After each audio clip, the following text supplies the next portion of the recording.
হলো এজাহার গুপ্ত 223 নম্বর আসামি। তার বিরুদ্ধে সুনির্দিষ্ট কোনো এলিগেশন নাই। তিনি কখনো কোনো আমলিগের কোনো পদ পজিশনে হোল্ড করে নাই।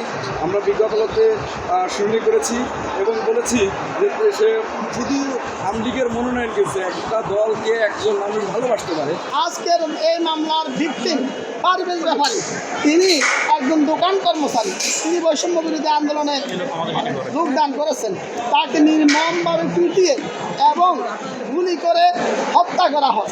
তার সহযোদ্ধারা তাকে ঢাকা মেডিকেল কলেজ হসপিটালে নিয়ে গেলে কর্তব্যরত চিকিৎসক তাকে মৃত ঘোষণা করে।